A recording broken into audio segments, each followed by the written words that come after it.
Okay, I'm going to delete this trail game object from the game by right-clicking on trail and hitting delete. I'm going to go ahead and save my scene if you haven't already. Now, a particle collider is a way for particles to interact with colliders around them rather than just pass right through them. So I'm going to go to game object, create other particle system, which creates an ellipsoid particle emitter.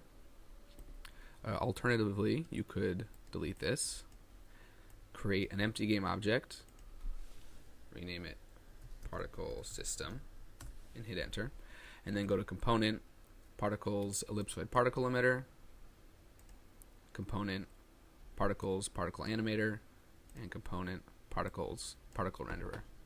And it's the same thing. I'm going to move it in front of my camera.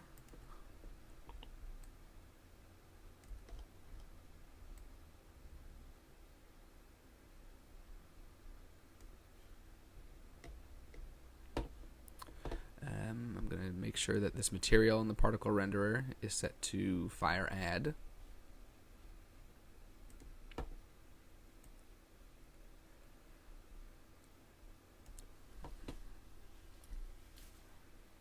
Okay, so right now, if I change the world velocity of y to -1 and hit enter, the particles move downwards and then they disappear into the terrain. If I wanted to have the particles interact with the terrain somehow, I can make sure particle system is selected, go to component, particles, world particle collider, and then scroll down to that component here. And you can see already the particles are interacting with the terrain and bouncing off of it a little bit. The bounce factor determines how bouncy they are. The higher the number, the more velocity they'll have after they hit the ground. I'm going to change it to 0.2. So they just kind of hit the ground and then roll slowly away. Collision energy loss is how much energy the particle loses when it collides. So if I move this up, energy again is referring not to movement but to lifespan, as it's defined in the particle emitter here. So now when the particles hit the ground, their lifespan is shortened. If you pump this up a lot, they'll almost disappear as soon as they hit the ground. And if you change this to 0, they'll have the same lifespan. If you make it negative, they'll actually have a longer lifespan.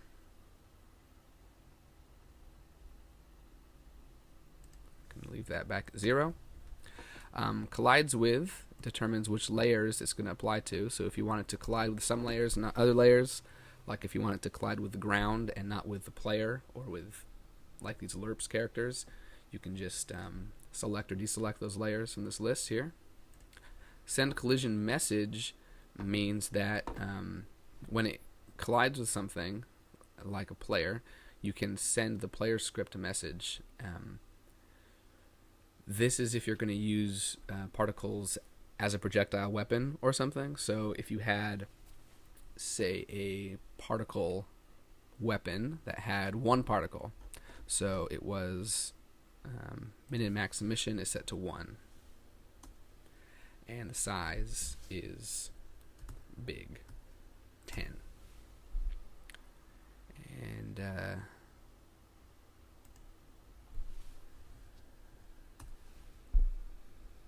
okay, so now you have this one giant particle that is being emitted. When it collides with the player, you can say,